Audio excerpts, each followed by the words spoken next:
on the edge. Wait, that's 90s. Aerosmith's not. He is.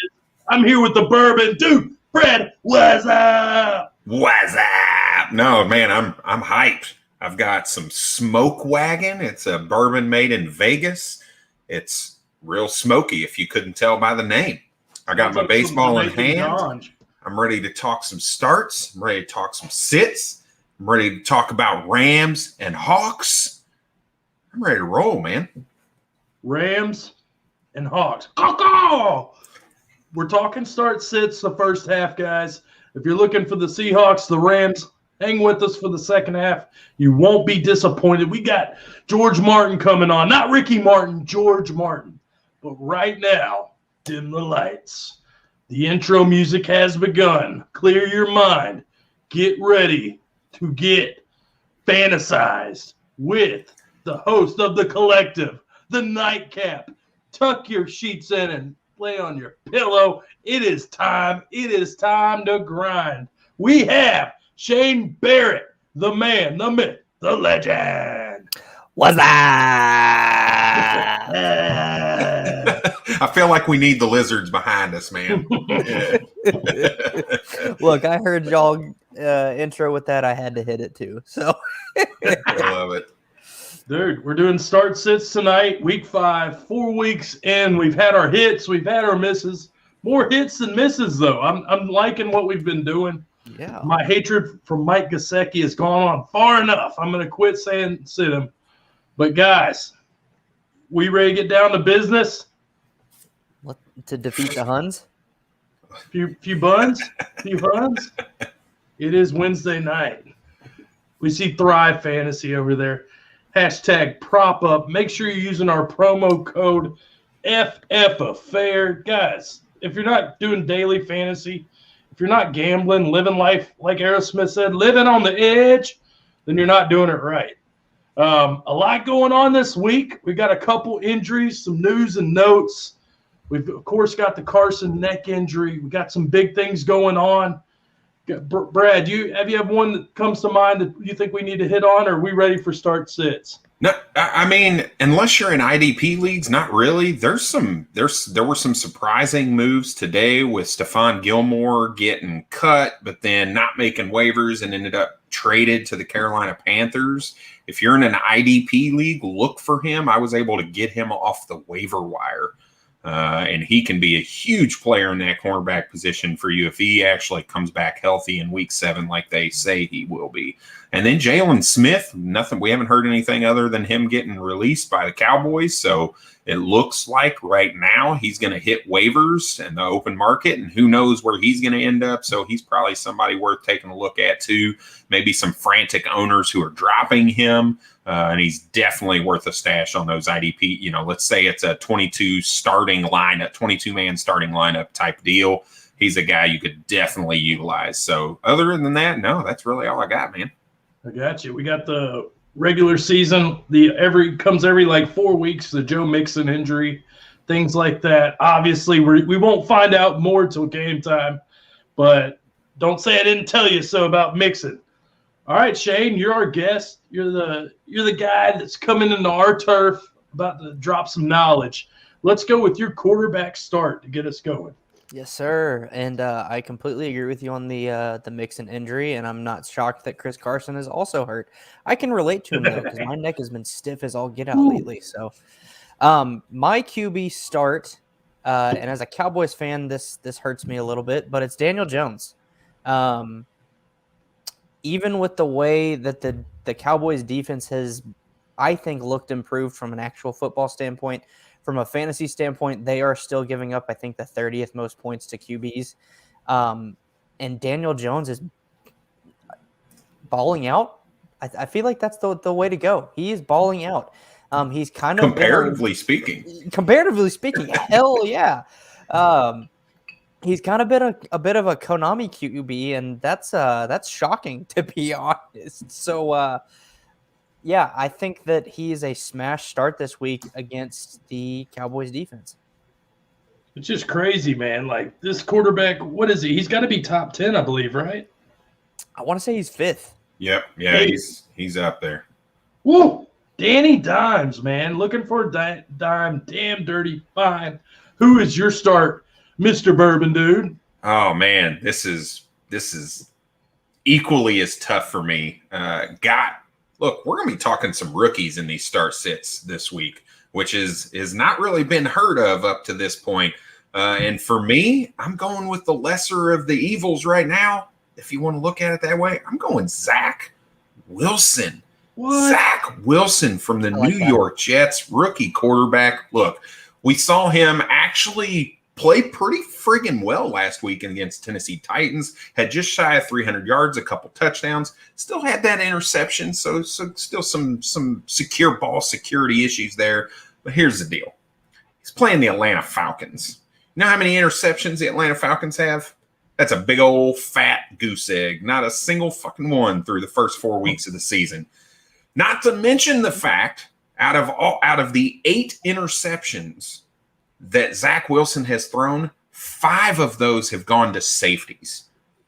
And Atlanta's best defensive player, Eric Harris, has not played yet. He hasn't practiced this week. So there's a world where he plays, but if he doesn't, he owns 66% of Atlanta's pass breakups.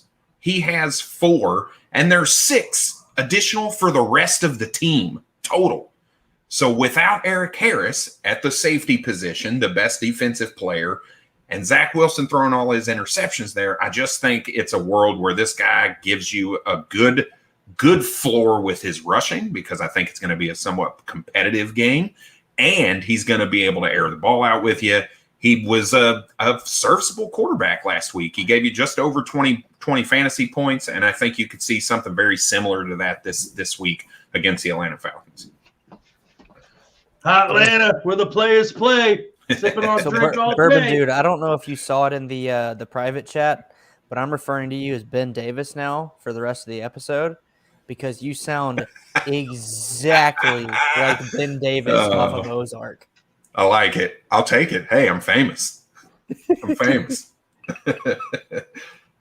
Guys, I'm not writing a love letter. I'm not watching The Notebook, but I'm talking Samantha Darnold, the belle of the ball, a.k.a. white chocolate. This guy has been on fire. QB5 so far, no CMC, 10 touchdowns in 4 games. He can't be stopped, even when he's making dumbass plays. I'm starting this guy, man. No CMC, no problem. To me, I'm riding this till the wheels fall off. Give me Sam Darnold. How do you not start this guy as hot as he has been? Don't say anything, Bourbon Dude. That's all. I'm keeping my mouth shut. My biggest worry is the level of competition that he's played up to this point, right? He's played the Jets. He's played Houston. He's played Dallas. So 3 of those 4 matchups are juicy just in general, right? Real, not very good defenses. We talked about how Dallas, when you watch them, they look better, right? And any team that sees the caliber of player that Trayvon Diggs sees that team is just better, because that dude is a monster on the field. Now they're going against the Philadelphia Eagles. It's a little bit different, right? They have some Darius Slay action, right? They've got a corner there that can help. They're historically damn Dallas fans. Philly and Minnesota. Give me Darnold all day. I ain't scared of no ghosts. Oh man. We got a comment coming in from Facebook's own Adam Cease. Good evening, Adam. Love the mascot. Philly's about to get smoked, baby. Woo! Way to lose a comment. All right, let's talk sits, though. Shane, this one kind of came as a curveball to me. We had quick hitters that was running all summer. It's back going, guys. Don't worry about it. But one of our most listened to episodes was on Baker Mayfield. And now Shane's coming back on the show and sitting this guy. Tell us more. Yeah, so and I don't know who y'all's sits are, so I've got a bonus one if you guys don't cover him. But Baker, I didn't get to watch the game, unfortunately, last week. But Baker was just erratic. It was awful. It was awful. He hasn't been like that really in about a year, like really since the beginning of the Stefanski era and all throughout the Freddie Kitchens year, which that was all Freddie Kitchens, I'm convinced. But he just looked erratic, and Minnesota's defense isn't great. They're probably similar to Dallas, where they're improved from a real football standpoint, but not a fantasy perspective. They're still kind of middling. But yeah, I'm not confident in him this week. Went back and looked, and the Chargers, the Chargers have a good defense, so I am not confident starting Baker this week, even though he is my favorite player. It's tough. Brad's a Browns fan, man. This hits a little too close to home, probably. No, he looked with the Browns, man. Dude, he looked terrible last week. He could not make a throw to save his life. He missed Odell Beckham wide open twice, overthrew him 2 times.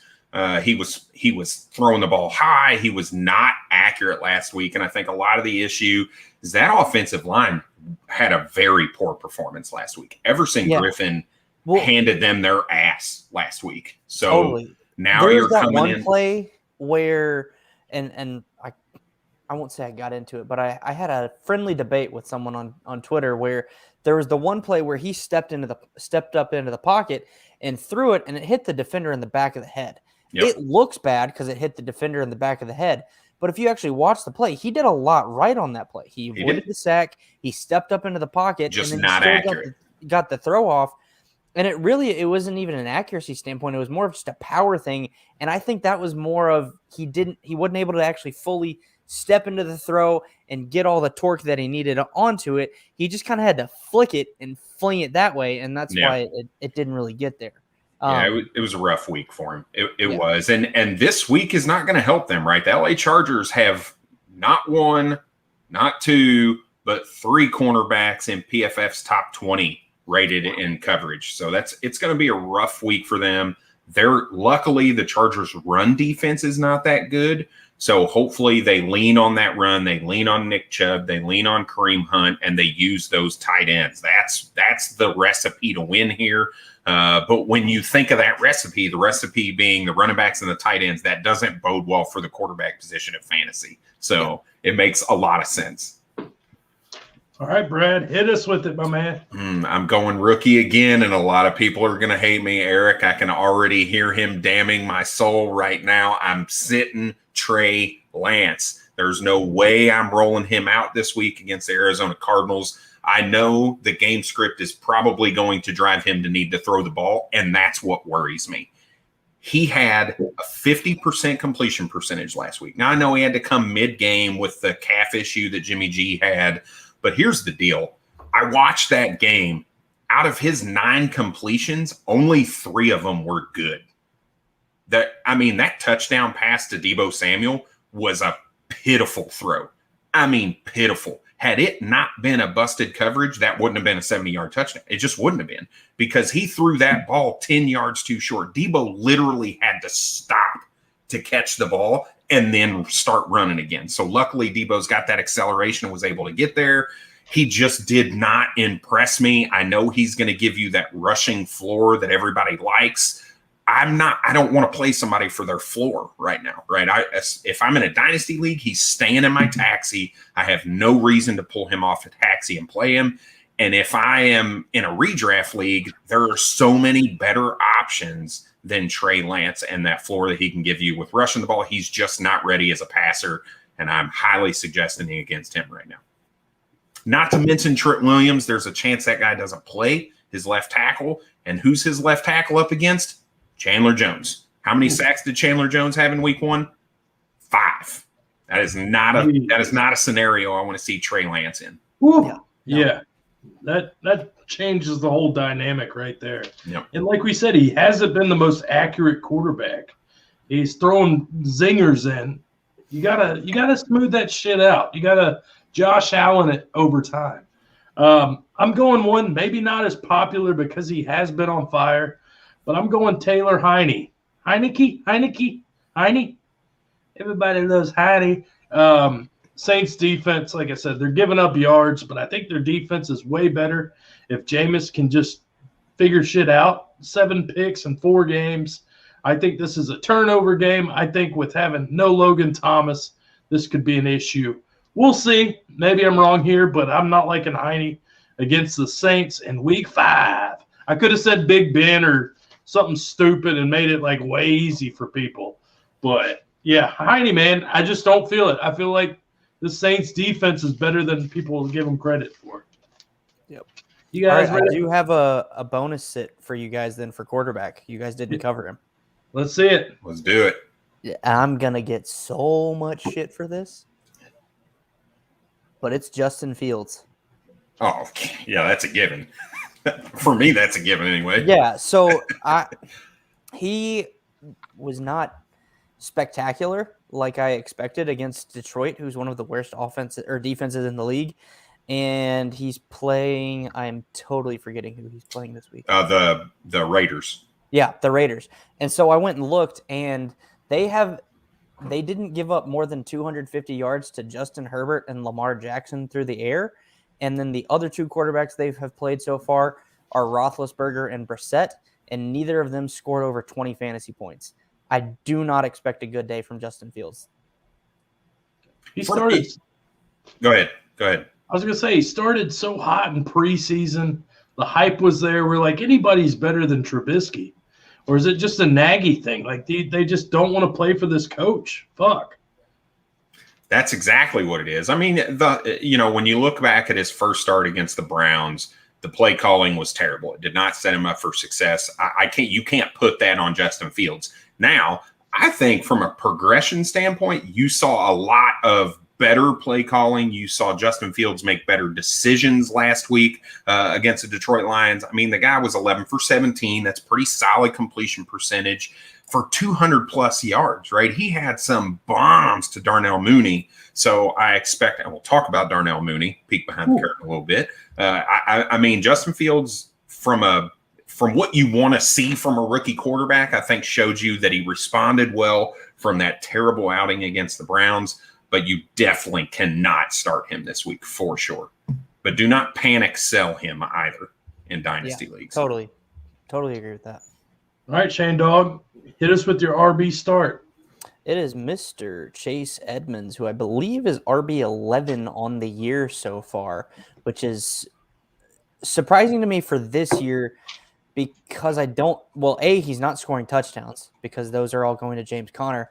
But B, with them bringing in Conner, I expected it to be a more split backfield than it's been.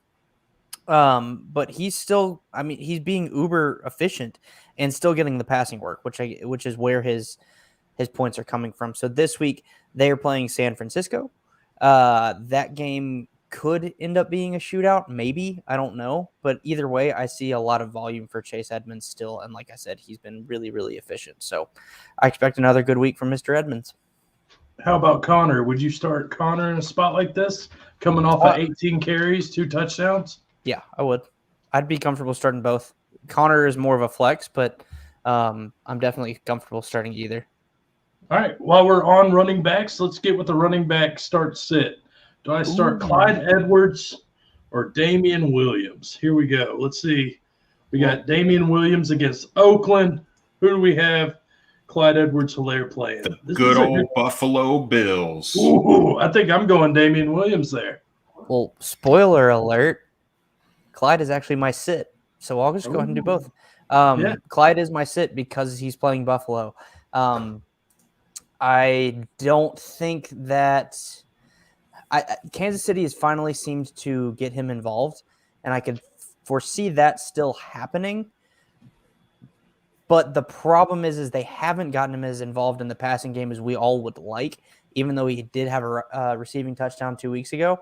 I'm just really worried because this Buffalo team is just – they're in sync and think it could be real ugly real quick.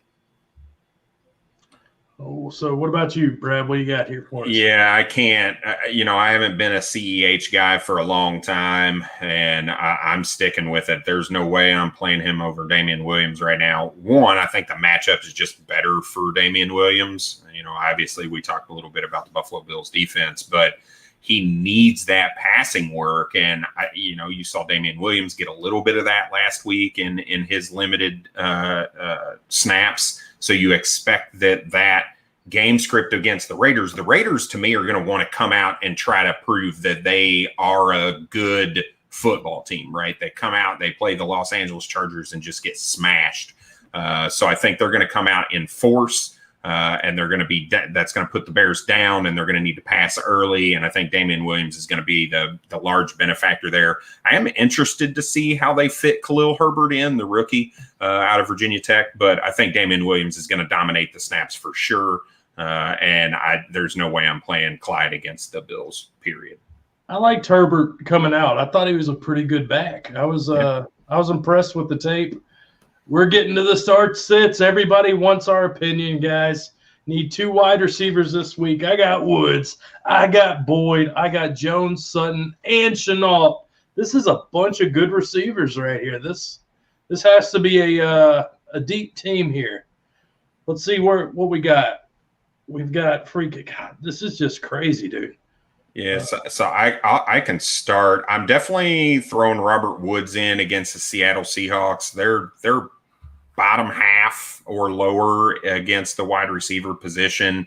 And out of your other the only other option, I guess, would be now, you know what? I'm changing my mind on the fly here. I'm going Tyler Boyd and Marvin Jones. Those are my 2 I'm rolling with. Marvin Jones is the alpha in that offense. He was before DJ Shark went out. He is after DJ Shark went out. He is the guy that Trevor Lawrence looks to, and they're playing the Tennessee Titans, who Zach Wilson just threw for almost 300 yards on. So I expect that to be a lot more of the same, and Marvin Jones to be the big benefactor there. And then I'm going to go Tyler Boyd. It still looks like T. Higgins is probably not going to play this week, so Tyler Boyd's going to be the benefactor there. It is a big frowny face for me because I'm a Higgins guy. I think he's the true alpha in that offense over Chase, which I get a lot of flack about. But that's for a different pod. We won't talk about that here. But I'm going to go Tyler Boyd and Marvin Jones out of these 5. I will agree with you on Boyd, but I'm going to go the other Jaguars receiver, and I'm going to go Shenault. And I'll talk about that more later. Yeah, nice. Yeah, I definitely go Boyd here. I didn't like what Sutton did last week. I want to go Jones here. God, I feel like I saw the point total for the Seahawks-Rams game. I want Woods to be more involved. I'm going to take a dart throw and say, let's play Woods one more time with Boyd. I'm going Woods-Boyd because at worst, Woods is Sutton. Chenault's inconsistent. I've seen Marvin Jones have better days. Give me Woods and Boyd. So Boyd's a constant for everybody. Yeah, so I do have a quick question around Cortland Sutton, though. Does Drew Lock help Cortland Sutton or hurt Cortland Sutton this week? Because Pittsburgh Steelers are terrible against the pass. And I mean terrible. You could have just stopped at terrible. Yeah, right. Yeah. So I just see, this is tough because you've got solid choices, not great choices, but solid choices all around here. So now you're looking at matchups and all these other variables. So I don't want to sleep on Cortland Sutton, but Matt, what you're talking about last week, it was just a disappearing act, right? He hurt a lot of people after that big game in week 3.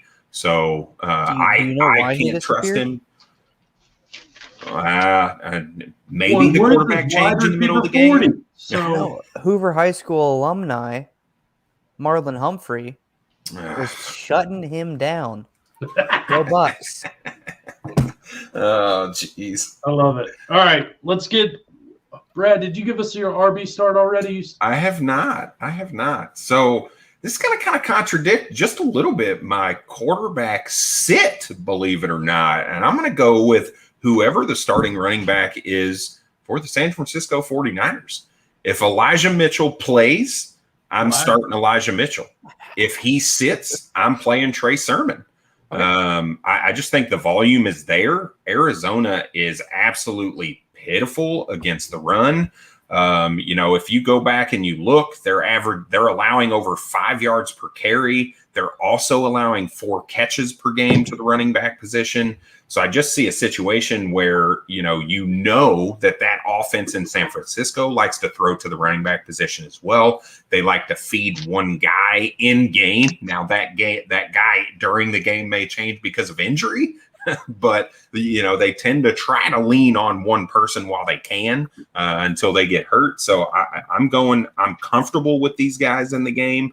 I think they're going to try to run some RPOs with Trey Lance, use that to their benefit, right? Because that's going to make some defenses think a little bit. And I think that's going to help the running backs because the Arizona Cardinals are going to have to think about Trey Lance's rushing game, right? So I think there's a world where these, whoever the starting running back is, eats in this game. So again, my preference here is Elijah Mitchell because I just think he's the better all-around running back. He's a better pass catcher. And he's fast. He is that Raheem Mostert, Jerick McKinnon. He is that running back that Kyle Shanahan has been trying to get since he's been with the San Francisco 49ers. He fits that mold in size and speed. And Trey Sermon is not necessarily who he's used in San Francisco. It's more who he used in the Atlanta days with, Tevin Coleman and a Devonta Freeman. So, start Elijah Mitchell if he's healthy. If he's not, start Trey Sermon. I can dig it.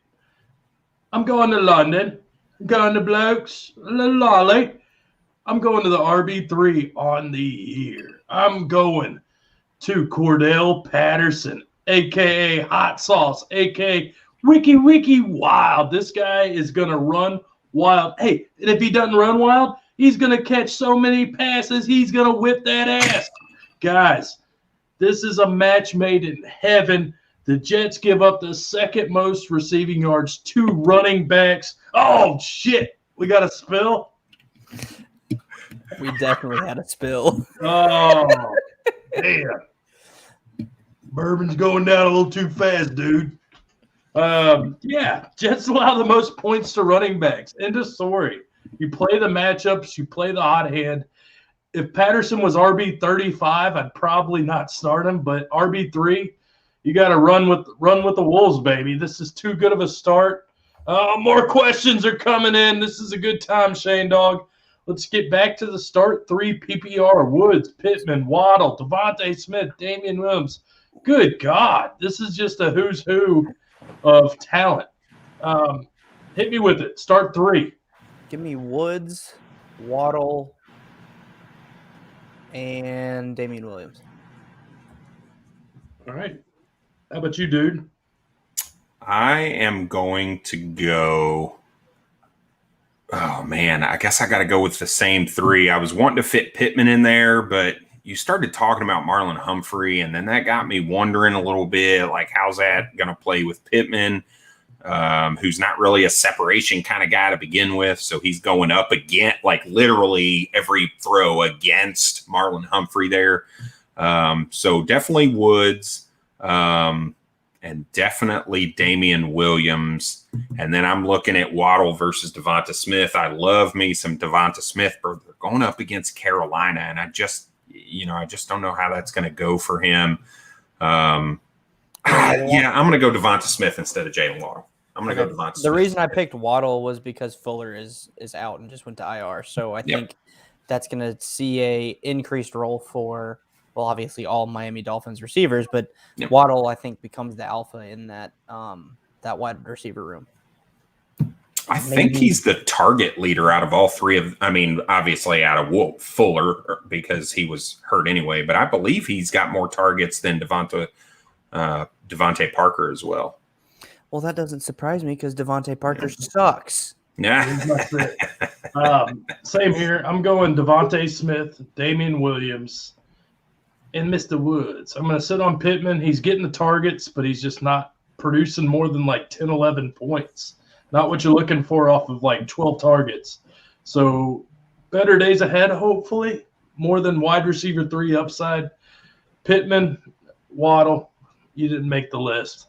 One more for you. This one's pretty easy. Higbee or Schultz this week. Let's go to you, Brad. I'm going Dalton Schultz. So Higbee's my sit of the week, which we'll get to later.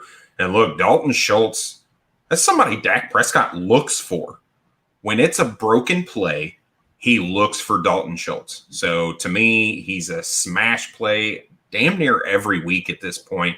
And I think there's a world where this cat is like a top 6 or 7 tight end by the end of the season. So I'm going Dalton Schultz all day long. Same here. Shane Dog. He's my start of the week, so yeah, I agree. Blap, blap, blap. I'm going to go my sit at RB real quick. Doesn't need a lot of explanation. Just think, I want more than 8 points in fantasy.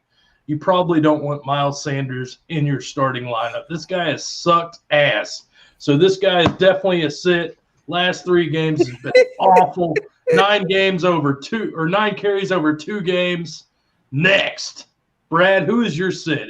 Is it Miles Sanders?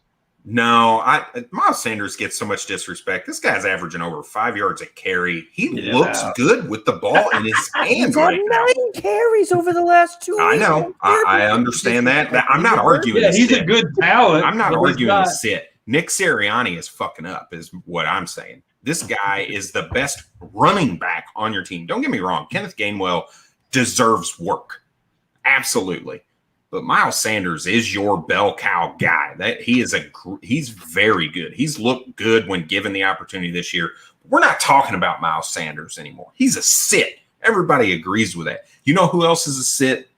Fuck the Pittsburgh Steelers. And that's Najee Harris. Look, I get it.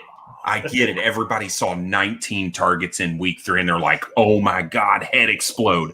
Okay, Deontay Johnson was out. Juju Smith-Schuster was out. So it was a whirlwind. So then he comes into week 4, and he gets, 16 points or whatever it was. He got like 14 carries and 6 targets, right? So he gives you a very good week. Now they're going up against the Denver Broncos. The Denver Broncos are the best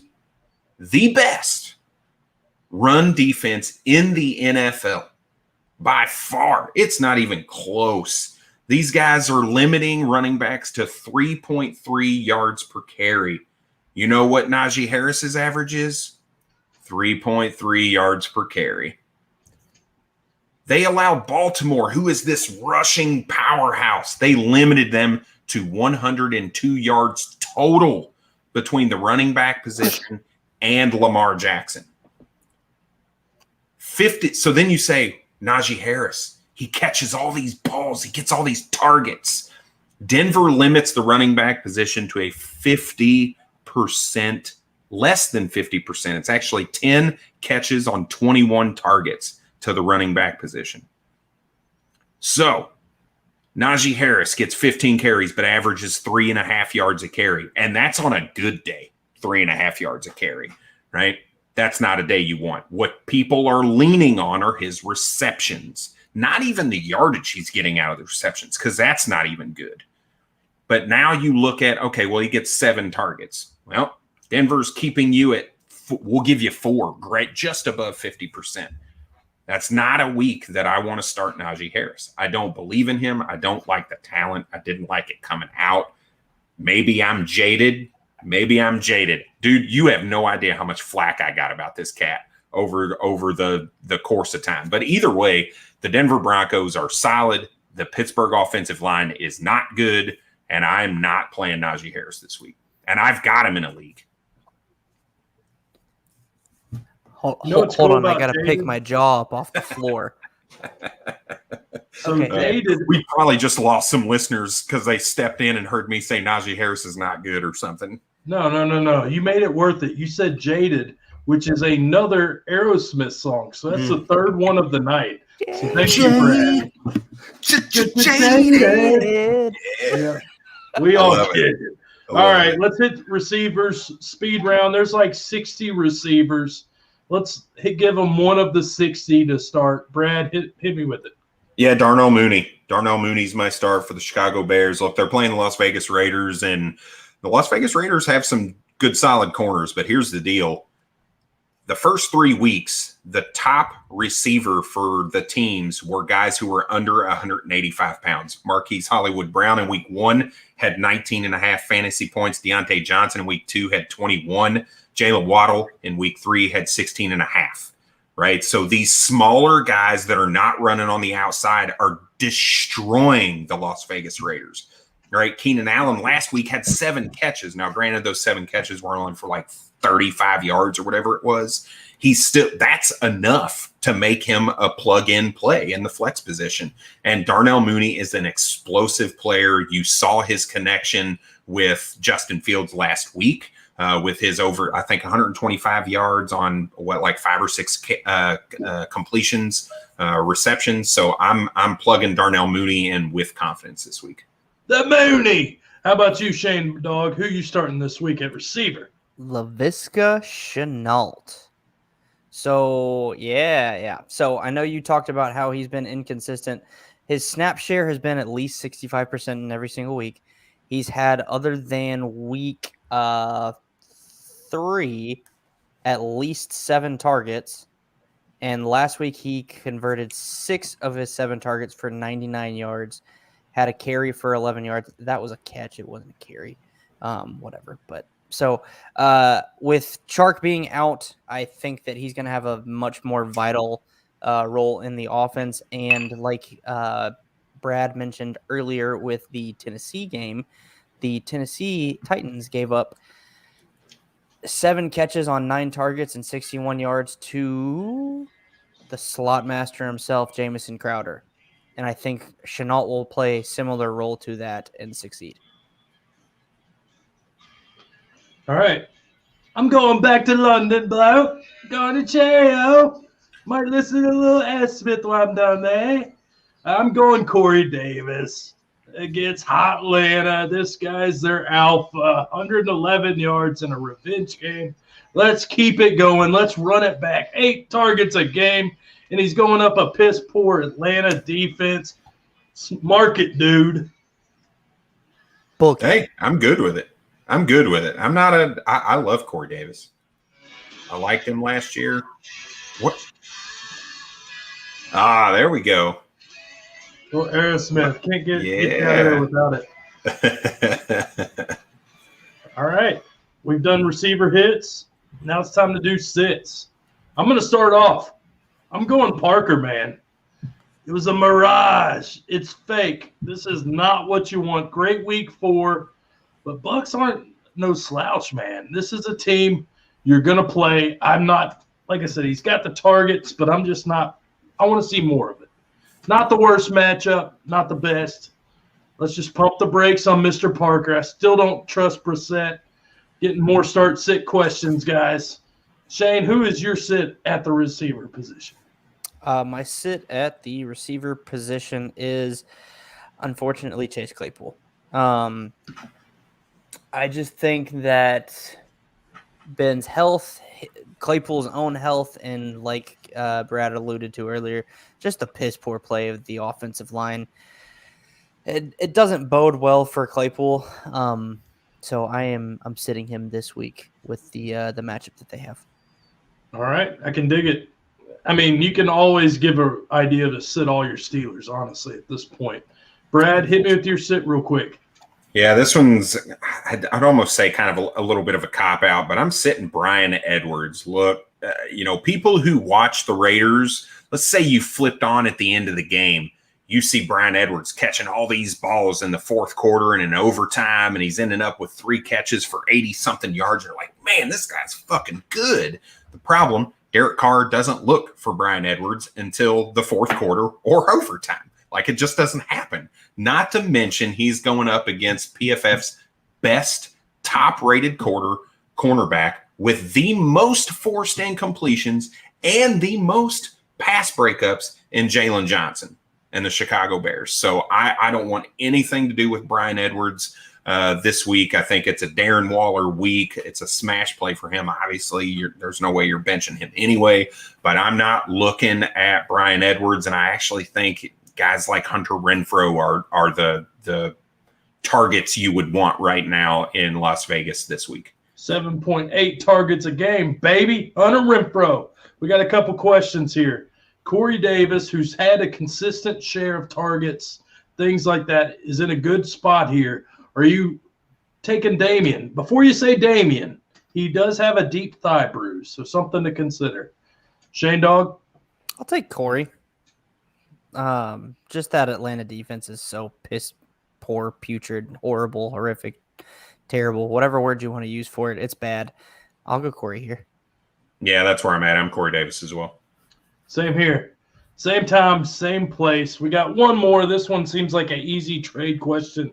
I traded away Kyler Murray, Cortland Sutton, and Jared Cook, and I robbed them, baby. I robbed them blind, collecting checks. Jalen Hurts, DK Metcalf, and TJ Hawk. Did he win, Brad? Nope. You should have kept Kyler Murray. Woo! I would have rather had Kyler Murray over Jalen Hurts by far. Wow. Look, DK Metcalf is not he's as of right now, right? We're only 4 weeks in.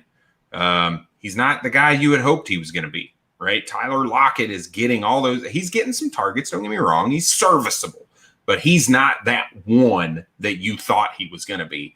And look, TJ Hawkins in the last couple of weeks has severely disappointed because teams realize they don't have to worry about anybody else other than TJ Hawkinson. I know. Yeah. And Jared Cook is a red zone machine. He has been his entire career. So I'm okay rolling with Jared Cook in my tight end position. And Cortland Sutton most likely is your wide receiver 2 at best, unless you just punted the wide receiver position and smashed running back. But Kyler Murray, he's on another level right now. He's just on another level. There's no way that I'm moving him for anything really at this point in a redraft league. Shane Dog, what are you thinking? Brad, you've convinced me for redraft that maybe this wasn't a smash trade. I'm trying to get my freaking phone to work, but my phone's probably about to die. But I want to say that Jalen, again, if my phone will work, isn't very far behind. Oh, he's not. He's top 10. Is not far behind Kyler. Yep. So I like the upgrade in DK, and I still think Hawkinson is an upgrade from a talent perspective to Jared Cook as well. If this is Dynasty, this is a smash for the Hurts side. Oh, but yeah. In redraft, 100%. You've actually convinced me that it's pretty close, but I still think I personally would lean the Jalen side, but that's just because I'm super high on Metcalf and Hawk. Yeah, it's not close for me. I don't trust Sutton. I don't trust Cook. I don't trust my green screen, evidently. But to me, Metcalf, if his floor is wide receiver 15 all damn day, Hawk's a top 5 tight end in a tight end wasteland. Give it to me and give it to me now. Yeah, I would. One quick thing, and I don't know the answer to this. The thing I might look at is the schedule, right? So, like you said, they're close, right? Kyler Murray, I think, in most leagues is number 1 or number 2, and Jalen Hurts is top 5, so they can't be that far apart. But I would look at the schedule in a redraft league, right? Hey, who has the better playoff schedule? Because if there's a drastic difference between the two, then that may sway you one way or the other. I don't know that off the top of my head what those 14, 15, 16 or 15, 16, 17 weeks are for those two guys, but that could be something that could potentially sway me to the Hurts side. But right now, without knowing that, I'm not moving Kyler. I'm going to go ahead and transition into tight ends. I'm going to hit you with my sit first because it's Jared freaking Cook, guys. The Browns do not let tight ends play well unless you're Travis Kelce. So go ahead and make this trade. Smash it now before you have 2 guys in Sutton and Cook that you can't set in your lineup. That's my tight end call for my sit. Shane Dog, hit us with your start. You mentioned Dalton Schultz earlier. Is that your start this week? That is my start this week. Dalton Schultz, I sat him last week because they were playing Carolina, and that defense is good. And I regretted it. So now I am going to put Dalton Schultz in my lineup pretty much every single week. Now they're playing the Giants, who aren't as good on defense and aren't as good at giving up to those tight ends. And so I'm going with Dalton Schultz here because I feel like it's going to be a humongous day for him. Humongo. All right, Brad, who's your tight end start? Yeah, my start's Dawson Knox, Buffalo Bills tight end guy, getting 75% of the snaps. This guy is a red zone machine. He has 6 red zone targets, 5 of which were caught. This guy is the go-to inside the 20 for Josh Allen, and I love every minute of it. I am playing him. He's going up against you assume he's going to kind of see safety coverage, right? Is kind of typically how that works out, linebacker or safety coverage. But he's going up against Daniel Sorensen, who's allowed quite a bit of work, 14 catches for 170 yards through 4 weeks. I think this guy is going to see some good yardage because they're going to have to kind of play with the Kansas City Chiefs, right? I think the Chiefs are going to come back again with a vengeance. And there's a world where this is a little bit of a shootout, not necessarily a low-scoring game. So I think Dawson Knox sees a little bit of that work as well. Really, all of the Bills I'm probably looking to try to get in my lineup, to be honest. But Dawson Knox is definitely on that list right now. The law one. All right, let's go tight end starts. I'm going Evan Ingram, baby. He's a flash in the pan. Don't get me wrong here. You're my boy, Blue. This is a guy we're talking. People want to know a streamer at tight end. It's like I said, it's a teenage wasteland. These tight ends suck. So I'm going to give you one who sucks but has a good matchup here against Dallas. 3 out of 4 games against Dallas, he has produced. This is a guy I'm starting. He's healthy. Let's just say he gets 7-8 targets a game, puts up 5 for 40 and a score. You're happy. Give me wham, bam, thank you, ma'am. Give me Evan Ingram in your streamer spot at tight end this week. Old faithful, not old reliable, but Shepard and Slayton are most likely out again this week, so he's going to see an uptick in target share as well. Don't you do this to me again, Matty. All right, guys. So have we talked about everybody's sit at tight end, or are we good? No, my sit is kind of a cop-out. It's Robert Tanyan. He just hasn't been used enough, and Cincinnati is actually decent against the tight end. So I'm staying away from Tanyan until he proves it that he is going to be a part of that offense. I feel like Joey's asking the same question again, trying to trick us. Yep. Joey, what are you doing here? Woods, Boyd, Jones, Sutton, or Chenault. We need 2 receivers. I'm going Boyd. I'm going Woods. Brad, go ahead again. I went Boyd and Jones. Shane Dog. Boyd and Chenault. Boyd and Chenault. Another one bites the dust. Shane Dog, you're about to hop off, man. Or would you like to stay for a little Thursday night shuffle? I am going to hop off. I've got some other stuff to do. Absolutely, man. Dude, thank you for coming on here. FF Collective, the Nightcap, all this good content you're putting out, dude. We appreciate your grind. We appreciate your hustle. We appreciate that knowledge you dropped on us tonight.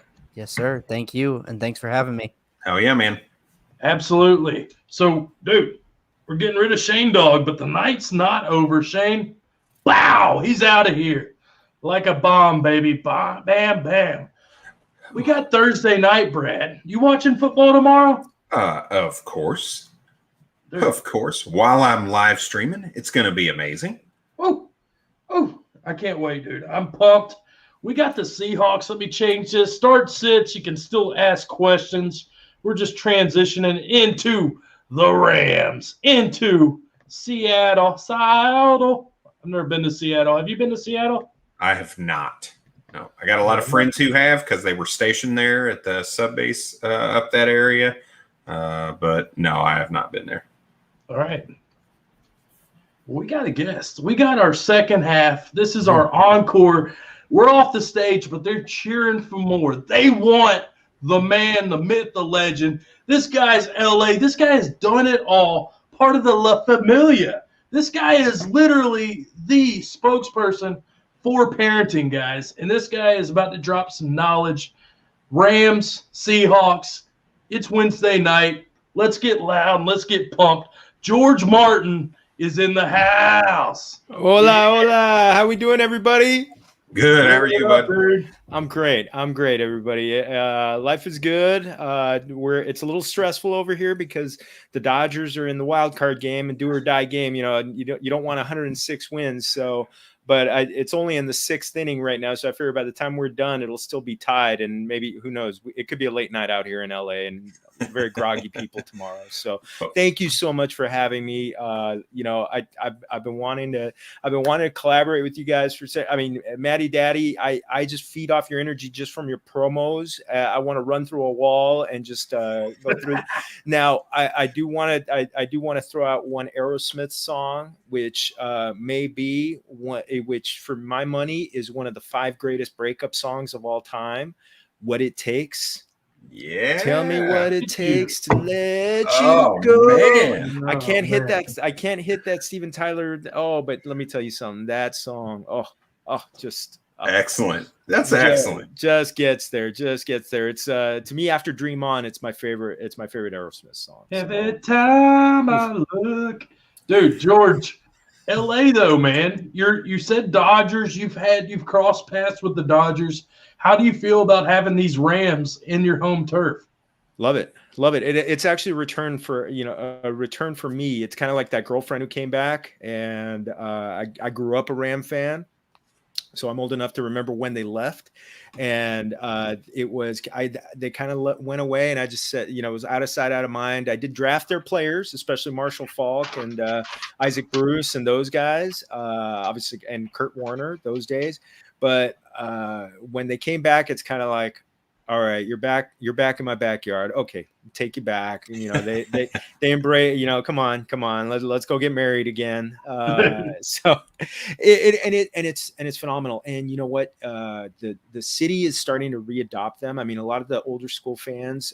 There's still a ton of Raider fans, and the interesting part about it is during that time, a lot of people really adopted teams and really just adopted players. I really think, and I talked about it with a national writer, Sam Farmer of the LA Times, and really fantasy was one of the things that kept the NFL alive in LA. And all over town, you see, there's a lot of Raider bars around here, but there's New England Patriot bars, there's Cleveland Brown bars. I mean, Kansas City Chief bar. I'm sure if you looked hard enough, you'd find a Jacksonville Jaguars bar, but really, it's different places that are. It's such a transplant town, but now that the Rams are here, and even the Chargers are starting to get a lot more excitement because of the number 10 Justin Herbert. So I think it's special. We got 2 teams here. And this year, even though last Sunday was kind of a clunker with the Cardinals, there's so much excitement around Matthew Stafford, and just absolutely special. It's a special team. It could be there's still possibilities with them. I mean, they got a little bit exposed last week, but you know what? I think there's enough excitement, and it's always great to have a reason to bring back like the greats, like an Eric Dickerson or someone like that. And there's still guys like the guys I mentioned. Marshall Faulk is around, just getting those guys to keep, kind of build that excitement for LA. And it's great. I mean, they know they still got a ways to go. And actually there's a connection between the Dodgers and the Rams, because Matthew Stafford and Clayton Kershaw grew up together in Dallas. And in fact, fingers crossed, I'm waiting for final approval for Major League Baseball. Back in 2009, when I was with the Dodgers, I wrote a feature story in the magazine that I was producing for the Dodgers. I wrote a feature story on their childhood friendship. I interviewed both the moms. Kershaw's mom gave me all these photos of them when they were like 7 years old and 10 years old. The 10-year-old photo is they're both holding a trophy when they just won a Little League championship, and of all teams, the Dodgers. So fingers crossed. I'm really hoping that I get the approval. I'm just kind of waiting for that final approval so I could send it to go viral, and you guys hopefully help me give it a push. But yeah, there's excitement about the Rams. Everybody's pumped about this game tomorrow. Back for we're all about the interdivisional play. Love Seattle. Love the Seattle matchup, and it could be some potential fireworks tomorrow night. Dude, I love it. And not only that, but the Rams have to go on the road week 5 to Seattle, the home field. You got the 3-1 Rams. You got the 2-2 Seahawks. We got a big game. Vegas is projecting about 55 points. So we've got a matchup. George, what we're going to do, we're going to hit it from the fantasy aspect. You kind of give us who you're starting out of these quarterbacks. If it's both of them, We get it. If it's not completely understandable, this 55-point totals feels like we're cooking with Crisco. So let's start. You said Stafford here, QB 6 on the year. You've got Russ. He's also cooking QB 9. Who do you think has the bigger game week 5? Oh, it's gonna be Stafford. That secondary for the Seahawks is just, you know what? It was their Achilles heel last year, and it hasn't gotten any better. They're still getting beat. I mean, we saw Deebo Samuel just run all over them, and you got Cooper Kupp, one of the hottest receivers in the NFL. It's just he's just been finding him. And be wary of one thing, and we'll probably talk about this in a second. But Sean McVay said he wants to see more opportunities for Robert Woods. Bobby Trees, or as I like to say in Spanish, Roberto Maderas. And the thing is, and I know McVay likes to lie to us in the fantasy industry, but 2 weeks ago, he did say he wanted to get Deshaun Jackson more involved. And then all of a sudden he catches a 75-yard touchdown, goes 3 catches, 120 yards and a touchdown. So maybe there's something there to getting Robert Woods a little bit more involved. But I think Stafford has the bigger game. You're starting Russell Wilson, but I'd be wary of it. The Rams, I did a little research. I looked at their games last year. He got sacked 5 and 6 times in the two regular season games, and he also got sacked in the playoff game that they played. He also got sacked. I wrote the stats down. 5 sacks in the playoff game too. So he's gonna be running a lot.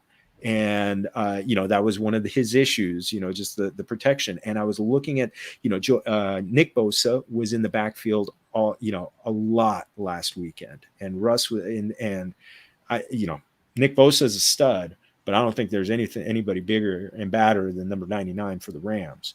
So no. that to me is and that he's going to be a problem. Also, Wilson did not have good games against the Rams last year. He went for 248, 225, and 174. And in the 3 games, he threw 3 touchdown passes. So that to me is a big, just kind of red flag for right. Russ tomorrow night. It is in Seattle, so the 12s are going to be in force, and that's going to be a help. But again, I don't think the 12s are powerful enough for 99 and the guys that he's got. So if the Rams are able to cause a problem for Russ, I think it's gonna be it could be a long afternoon for him. And, all right, so let me pivot here and ask you a different question. Sure. You see, because we've seen what Stafford's done. He's getting the volume, he's getting the production, regardless if he doesn't throw the touchdowns. The yards are saving him. So we have Wilson here. Do you think he falls out because he is QB 9 and he hasn't made many turnovers here as far as picks? But if they're getting after him, do you think he can still finish in the top 12? I think he could be. I think he could for one reason alone, and it's the fact that they're going to have to throw. I think the Rams are going to get ahead because of the fact that the Seattle secondary is so bad.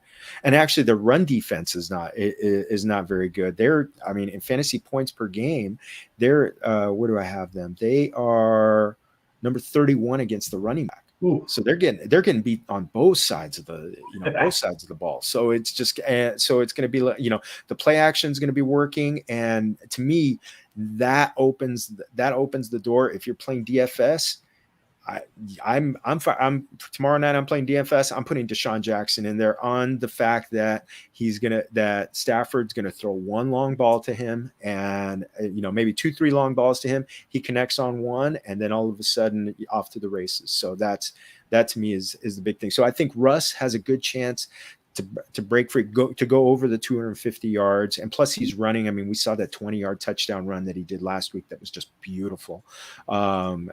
I think he could get some yardage with his legs, but big time it's going to be he's going to have to throw. This is going to be a game where he's going to have to cook just to keep up with this guy over here. How about you, Brad, man? Do you feel like this is just a Stafford game? Because we're about to get to Henderson. We're about to get to is it Carson? Is it Collins? Are you feeling the same vibe here that Stafford's going to outproduce Russ? Or are we going to see maybe more of a run game than we're expecting? Yeah, I think both of these guys are smash starts. I have a little bit different perspective on Russ, and most of it is around the fact that Chris Carson is a game time decision right now.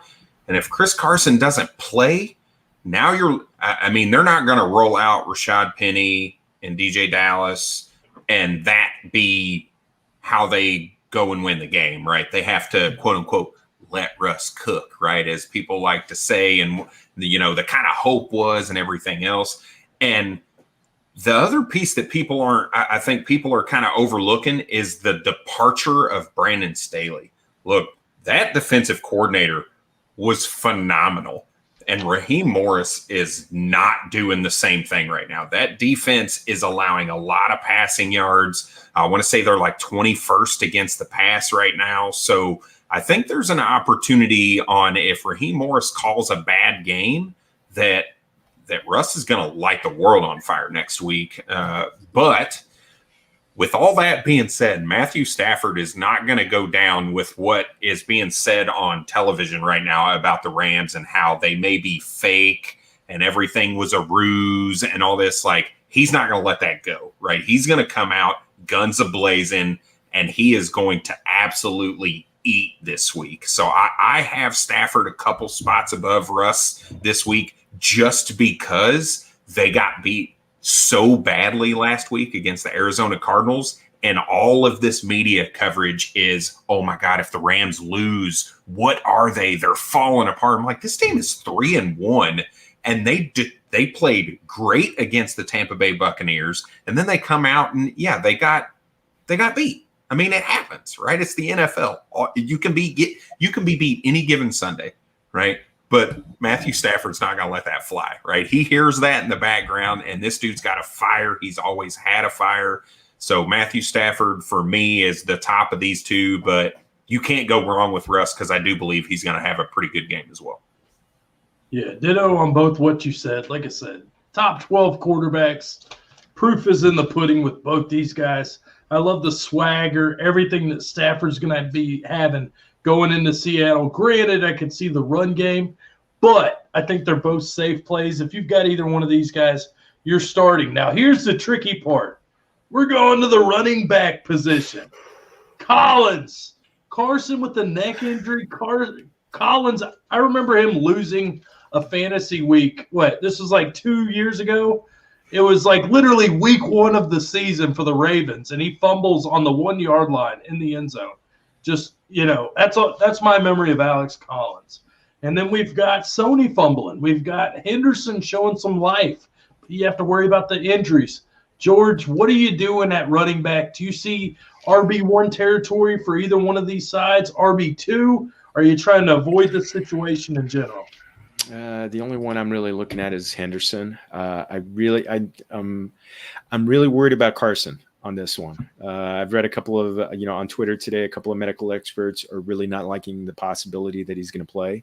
He didn't practice at all this week, and neck, you don't want to play with that. Especially on the running back position. I mean, going back to Eric Dickerson, I remember he used to have like this big horseshoe collar on it, just for all the hits he used to take. So, I think Alex Collins, I mean, you're right. He's fine. He's a guy, but the only guy I'm really interested in firing up is Henderson.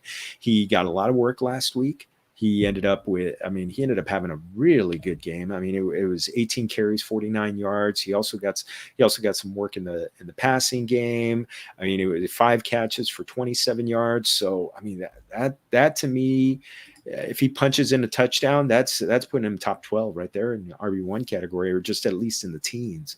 So, I'm looking at him, and the thing with the Rams, I mean, they, for all the flash with the throwing, they do want to establish the run. They want it to, going back to the Gurley days, that's when they're at their best, and that's when this offense is working best. So, you get Henderson in there just to open up the play action, and and then it's going to be Kupp, Woods, and Van Jefferson. I know we'll be talking about the receivers in a second, but it's only Henderson. Henderson against the league worst Seattle run defense.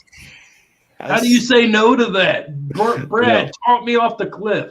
You don't say no in Spanish either. The same way. Yeah.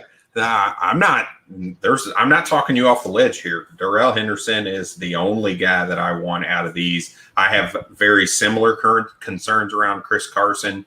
All it takes, even if he plays one rough hit and he's a physical player, right? So he lowers his head one time and takes a big shot, he's out, and you're kind of screwed, for the rest of the week. So Darrell Henderson, when he's healthy, he's seeing 90+% of snaps. He is their guy, right? They don't want to lean on Jake Funk. They don't want to lean on Sony Michel. He is the more explosive player out of all of them. He has a better all-around skill set. And I think this could be the week. This is his best fantasy week to date this year, I believe. I think he's probably over 20 points. I think he sees 15+ carries. He still sees 4 or 5 targets, and he gets that touchdown, and that's going to put him over that 20-point mark. And he's going to be an RB1. I think you said top 15, right? That's like the floor for him, right? Could he be much lower than that? Barring injury, which I'm going to knock on my wooden desk here to make sure that doesn't happen for him. But I think that he's a surefire starter for your team this week. I will say I'm all in on Henderson. I've always been all in on Henderson. The injuries do scare me, but with Sony fumbling the ball last week, I think they're going to ride the hot hand. Boss man, Nick, guys, I understand you all have trade questions. Hang with us. We're going to talk this game, and at the end, we'll get to your trade questions regardless. So just be patient with us. We got receivers, tight ends, and a score to go. So let's keep it going. Receivers. This is just the cream of the crop, the crop. This is you're getting your main meal right here. 4 just studs. Then you've got Van Jefferson, Djax, guys like that you've missed or mentioned that have the talent here, George.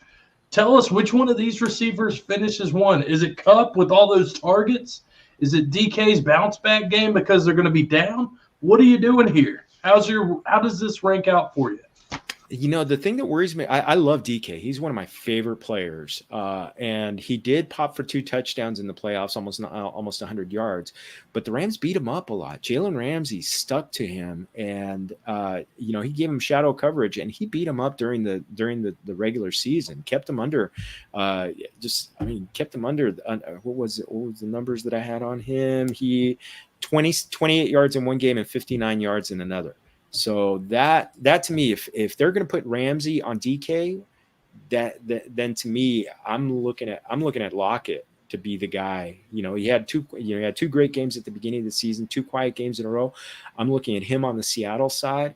And with the Rams, hey, you know what? If it ain't broke, don't fix it. I mean, it was kind of a down week for Cooper Kupp last week, but again, that guy's he's the wide receiver 1 right now, and he is just, he's looking for him. He's getting open, and again, this Seattle defense is just leaving guys wide open. I am going to be very intrigued, and probably going to be putting both Kupp and Woods into a DFS lineup tomorrow night, because I think it's going to be I think there's going to be a lot of fireworks, and I think both of them are going to get something. And it was good to see Woods get a touchdown. But if I'm going to say who's going to be the wide receiver 1 out of all these, I'm just riding with the guy who is the overall wide receiver 1 to just keep pumping it, keeping him, Mr. Cooper Kupp. 13 targets last week. Yeah. Wide receiver 1 on the season. Who saw that coming? We got Woods at wide receiver 40. Had a good game, 4 for 48 and a touchdown. Only 6 targets though. So the targets aren't changing for Woods. And then, like we talked a little early, DK's not been what we thought. Maybe it's being the alpha, having that coverage. And then Lockett, he's as advertised. Big game, little game. Big game, little game. So, Brad, what are you doing here? Is this Kupp, DK, all systems go?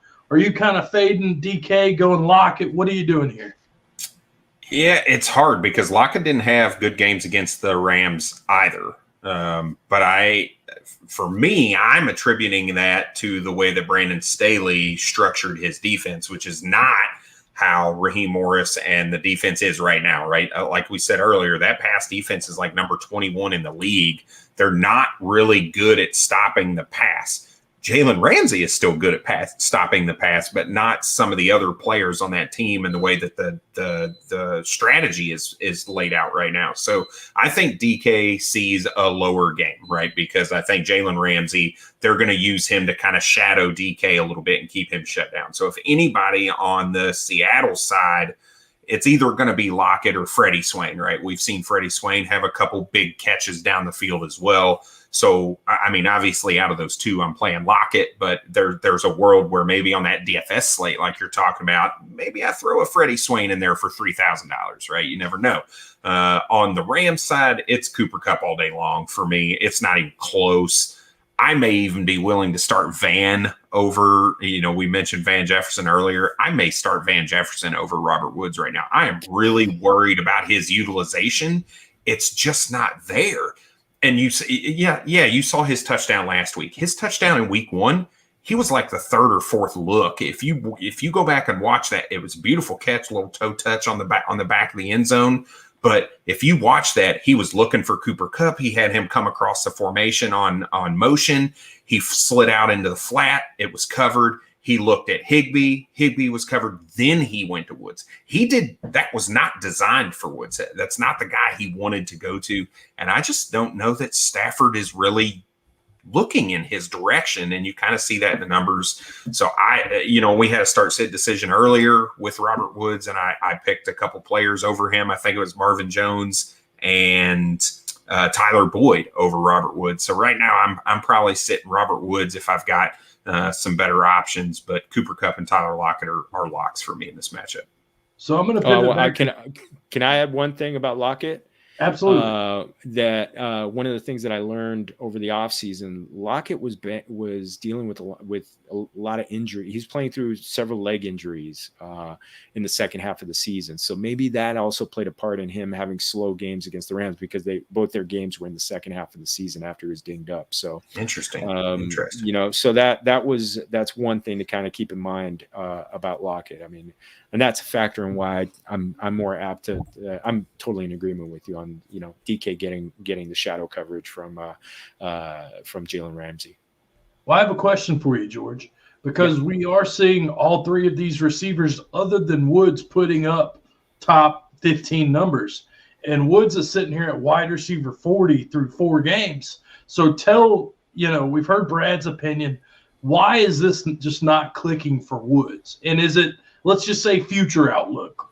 Do you see this guy being able to kind of recover that wide receiver 2 value everybody expects, or is he going to be highly volatile?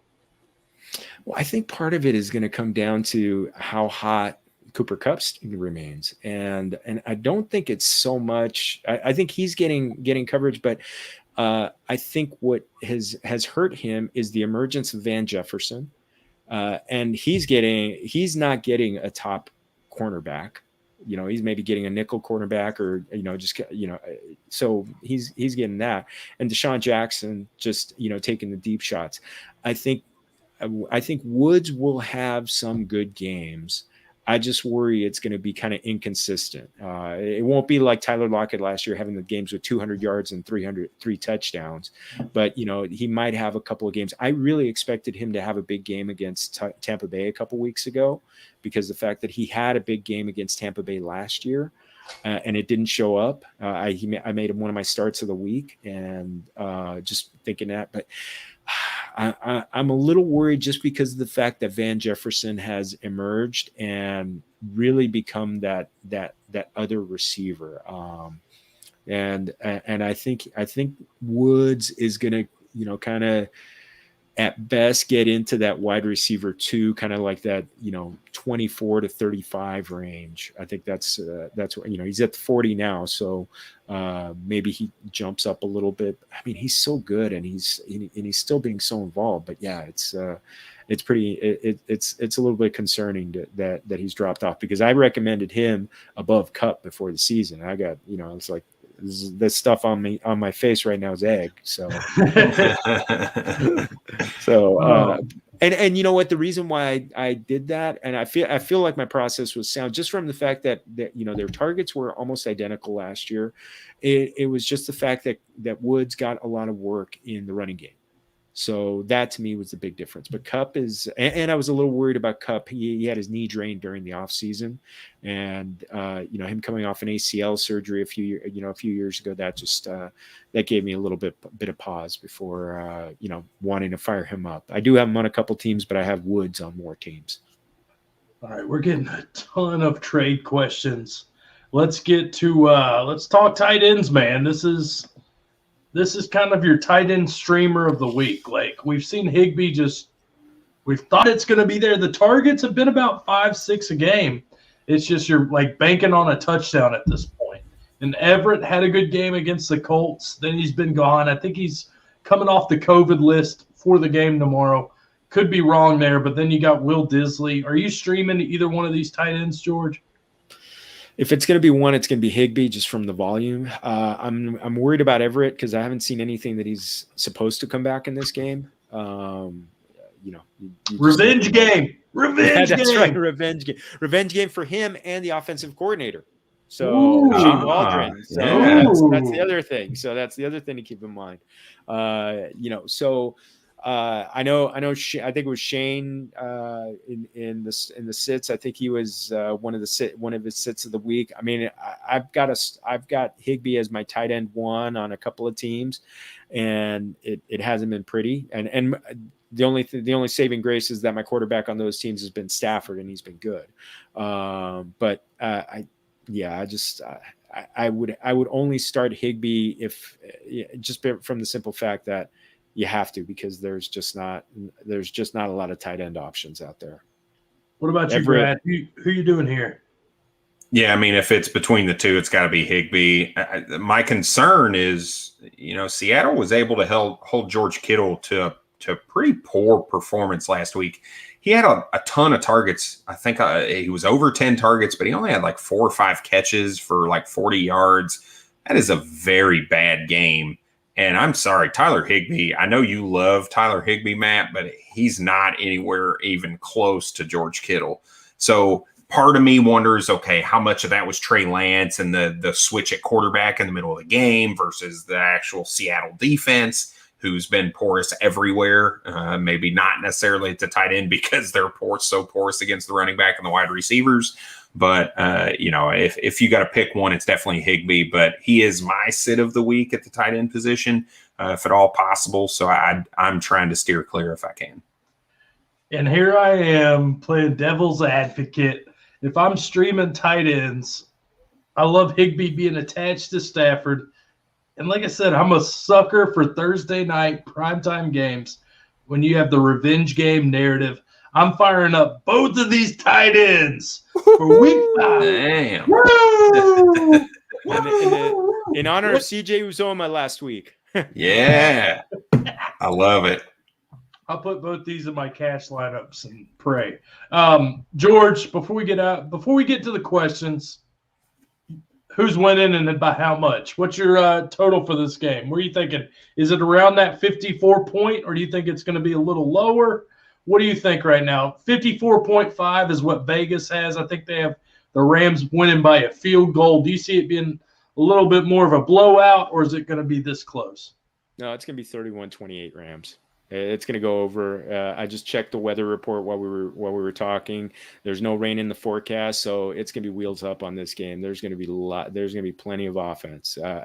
They got to let Russ cook to keep up. So I am fired up. You guys see, I see you guys got your rally caps on for it. So plenty. I'm fired up for this one. I love the Thursday night mayhem when the games go off the rails and we get plenty of offense going on. So calling for it again. All right, Brad. It's the Rams game. Are Seattle going to sneak in here at home on Thursday night and get the W? No, I think the Rams leave with a W here. They move on to 4-1 and quiet all those critics that are talking about the demise of the LA Rams after their first loss of the season, which is just absolutely crazy to me. Now I've got them right at 54. I had it at 30-24. And I had the Seattle Seahawks actually covering that spread. I think the last I saw it was at 7.5. I don't know if that's correct or not anymore.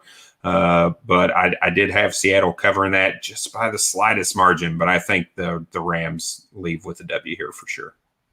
Same here. Rams get the win. I could see this being a little closer than we expect. Like you said, 3 points. I could see that. I think Seattle's going to come to play at home. I think the volume's going to be all the way up. I'm pumped, man. I'm ready for this game. You've got me ready for Gerald Everett now. Now he's going to be inactive. I'm just going to be heartbroken. Let's get to some trade questions. We handled a ton of start-sit questions. Let's answer these real quick. Nick, a.k.a. Cam Newton, I have to trade one.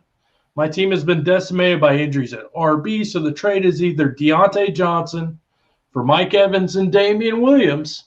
So you're getting a little bit less of the target share, but you're getting somebody attached to Brady. You're getting Damien Williams against Oakland, so a 2-for-1, or Calvin Ridley for Mike Williams and Damien Williams. It's crazy Calvin Ridley's even in this conversation. George, you go first. Are you making either one of these trades? Are you going to sit? Are you going to hold tight?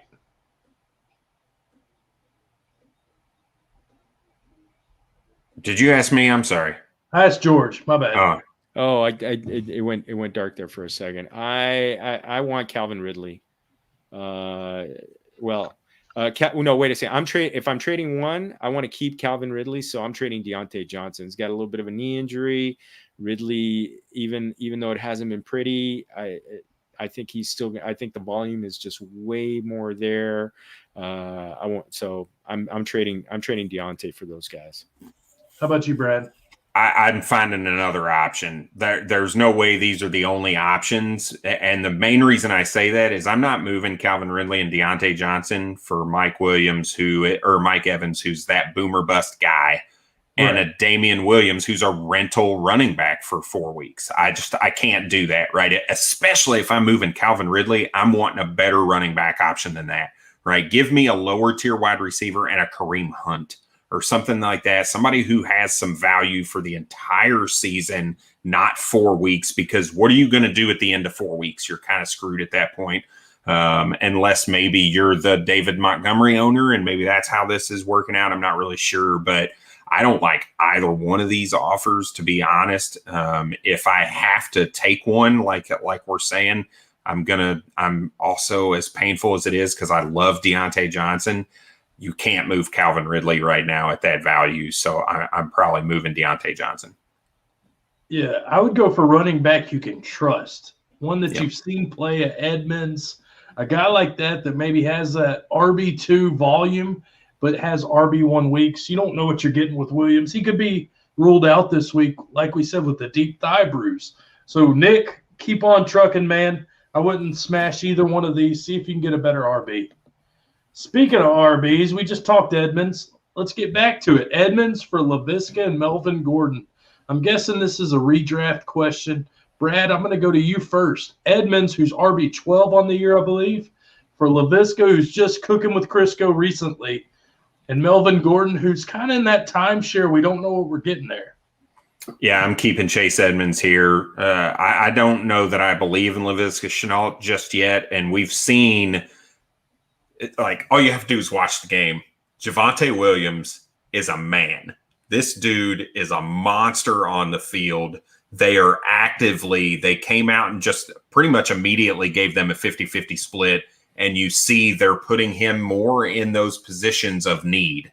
So I think Melvin Gordon over the course of the year is going to start to get phased out a little bit, much like you saw with like a J.K. Dobbins last year in his rookie season, Cam Akers in the back half of the season with the L.A. Rams last year. So I'm trying to get rid of Melvin Gordon, which it looks like the owner's trying to do here. So I'm keeping Chase Edmonds because, as mentioned earlier, this guy hasn't scored a touchdown yet and is RB 12 to 14, depending on scoring format. So I'm keeping Chase Edmonds here. How about you, George? What do you got for us? Oh, man. Every time there's a 2-for-1 deal, I'm like, okay, who do I have to get rid of if I'm getting the one? So, I don't want that. But if I'm giving up Chase Edmonds,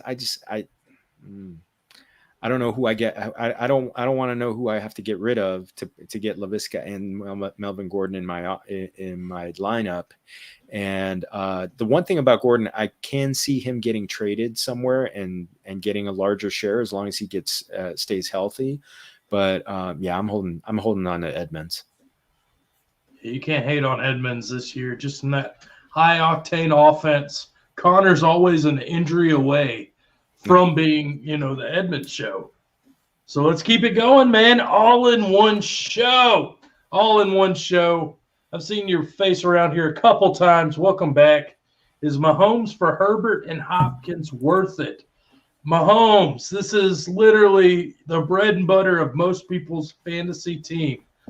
We've seen Hopkins suck ass lately. Excuse my language. And now we've got Herbert, who takes weeks off, but he's still that QB1. Brad, are you making this move? Is this enough to get Mahomes off your team? Oh, man, I'm probably going to hate myself tomorrow when I listen back to this. But if it's redraft, I'm probably taking Herbert and Hopkins here. If it is dynasty, I'm probably keeping Mahomes. So It depends on redraft versus dynasty for me. All right, George.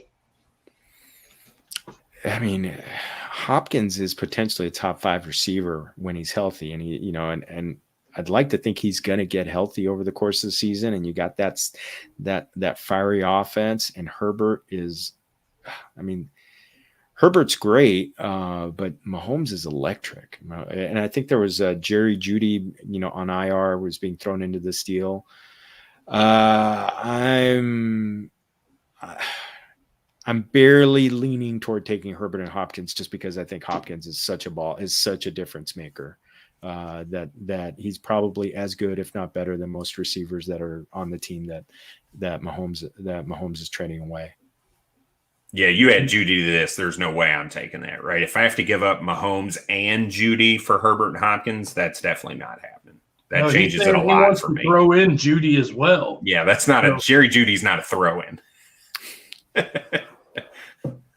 Man, what a crazy. That's where we're at, though. Hopkins has been not disappointing, I would say. And now you've got, I'm not moving Mahomes. I'm just not ready. I don't think that would get it done. I'm one of those, I'm a little more hesitant because I know what I have in Mahomes. I know those big games are coming. All it takes is another Clyde Edwards-Helaire fumble, and, you're looking at back-to-back-to-back 40-point games. So I'm going to hold still here. Guys, dude, we just went through the gauntlet, answered these questions. I'm going to use you guys as my own personal trade calculator for a second. I have a trade I've been kind of pondering, and it's Hopkins. I've had a bunch of offers thrown to me for Hopkins. Brad, you're in this league, so you here too. 16-team league, dynasty. My quarterbacks are Aaron Rodgers, Derek Carr, and Daniel Jones. I am trading away Daniel Jones and Darrell Henderson. I am receiving DeAndre Hopkins and Nyheim Hines. 16-team Superflex PPR. Hopkins, Daniel Jones, Henderson, Nyheim Hines. Talk me through this, Brad. I can't get rid of. I could not warrant in a 16-team league getting rid of my third quarterback. I just don't know that that's the right move for a 29-year-old receiver. Now, granted, he's got probably 2 more plus years of good production, but and Darrell Henderson is over Nyheim Hines for me, so I'm keeping Daniel Jones and Darrell Henderson. And that sounds really gross saying out loud, actually. I really feel like I need to take a shower because I'm agreeing. I feel dirty. I feel dirty because I love DeAndre Hopkins. Yeah, I think Hopkins is. I mean, talent alone, he's top 3 receiver in the NFL, top 5 at worst. I really think the only thing that's slowing him down this year is just that rib injury, and when that thing gets healed up, you want a piece of this offense. But God, you're right. You point out a 16 team. giving up that third QB. I mean, that to me is something that you can use to get. I mean, hard to imagine something even more than DeAndre Hopkins, but it's tough. I mean, that's tough ammo to give up, especially when the bye weeks start coming in. Guys, that's why we ask these questions, because I get the pros. I get Bourbon Dude. I get Mr. Martin here. We've kicked ass. We've taken names. We've hit your start sits, your Thursday nights. We're putting you on point for success all week, baby. Week 5. Brad, Martin, before we get out of here, George, where can they find you if they want more of your content? Like you said, you're all over the place. You're hitting it hard and hitting it fast. Fill us in, my man. Well, thank you. My Twitter handle is right here. So somewhere over here. Right here. And so I spell it with a J, so it's so also pronounced Jorge Martin 17. So you can find me there. Twitter is where I send out all my content. You can also go to our website at familiaffb.com. It's Familia. It's actually a podcast that started between me and 2 of my cousins, where we talk and argue about fantasy football, and we kind of work in a lot of references to our big Mexican family, where we can have 100 people at Christmas, like really easy. And we're so big that we have 2 fantasy leagues made up of family members. So it's and it's a blast. So I put out content there. We're on YouTube at Familia FFB. You can also go to Twitter, Apple, Google, Spotify, and find us there. So you can get us audio, video, the whole 9 yards. We're putting out content. Primarily right now, it's redraft and DFS. Next offseason, we'll delve a little bit more into Dynasty. But yeah, I mean, and on shows, we're putting out Start Sit. We call it Adentro y Afuera. You're in or you're out. So we work in a lot of Spanglish in here, here and there, and and we also talk a lot of beer and a lot of talk about food. So come join. So I got to ask you guys one quick question. Your single favorite taco types. Oh. So for me, it's a carnita. I need a carnita, but it's so the best taco I've ever had was, so I lived in Charleston, South Carolina for about 5 years. And coming off of the Navy base there was a white panel van truck there with no sign, no nothing. You stop in and it was $1 tacos on Wednesdays. You go in and they had the best carnita. It was just the carnita meat. It was white onion and cilantro. It was all fresh, chopped up right there in front. It sounds weird. The plainer, the better. The simpler, the better for me. So love it. Carnitas is one of my all-timers. How about you, Matty Daddy? Man, I'm easy. I'm usually going to dinner, having a big tall beer. I'm getting fajitas. I'm getting the shrimp, the steak, the chicken, the onions, the peppers. I can add some guacamole, cheese, whatever, or I can just eat the meat in the tacos. Dude, I love all Mexican food. Gorditas, you name it, I'm eating it. Chili rano. I could go on and on. Dude, Mexican food is one of the best things in life. So because you brought up some other stuff, so flautas. I was introduced to flautas. Oh, I was in Houston, maybe. I was either Houston or Fort Worth. And again, so simple, but so delicious. And then menudo, so I was visiting a friend of mine in Fort Worth, and his wife, her family is, I believe, Guatemala. And her mom made some menudo, and oh my goodness, it was delicious. Like, holy crap. So there's just so much. The world is our oyster when it comes to food, but the simplest, the best for me, for sure. So George, drop it on us. What is the go-to? What are we missing out that we don't eat, or what do you recommend? Oh, always carne asada. If you find al pastor, you need to get it. Another thing, birria, birria.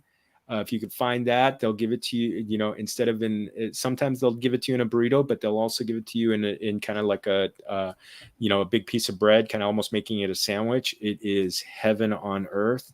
I mean, oh my goodness. There are some that will talk you into lengua, tongue. You got to have an adventurous you got a adventurous side to you for that. My parents swear by it. I saw it one time and I was like, I can't. It's one of those things you don't want to see it made. You just want. But once I saw it made, I couldn't do it anymore. But you mentioned carnitas. That's one of my all-time favorites. And for me, I still say if I knew my last night on earth, I'd ask my mom to make enchiladas. So it's just plain cheese and onion. She'll sprinkle a little chopped lettuce on it. It's just at one time on my birthday, I ate like 15 of them. So it was just phenomenal, just phenomenal. Love it. But those are the biggies. Those are the biggies. Albondiga soup is just one of the all-time favorite foods. Mexican meatball soup. So if you ever find that made, fresh, it's just it's one of the greatest things of all time.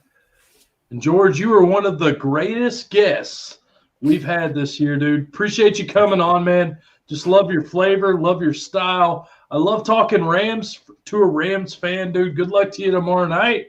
It's a fantasy affair. Real quick, before we get out of here, make sure you check out our YouTube channel, subscribe, leave a review, rating.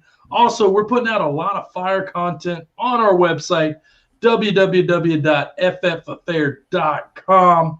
We've got a podcast, Fantasy Football's Best Kept Secret, the Fantasy Affair Fantasy Football Podcast. Yours truly, Brad's on it, always kicking butt. And tomorrow, marriage or mistress. We've got all these trade questions. You've seen them tonight. This is kind of week 5 is that zone where everybody doesn't know what to do with the Woods, with the Hopkins. Do we keep them? Do we sell them? Brad's going to be on tomorrow live telling you who you should sell, who you should keep, who's your marriage, or do you go with the mistress? Brad, dude, thank you as always. George, it's been a pleasure. And to all the fans, it has been a treasure. Woo! Oh.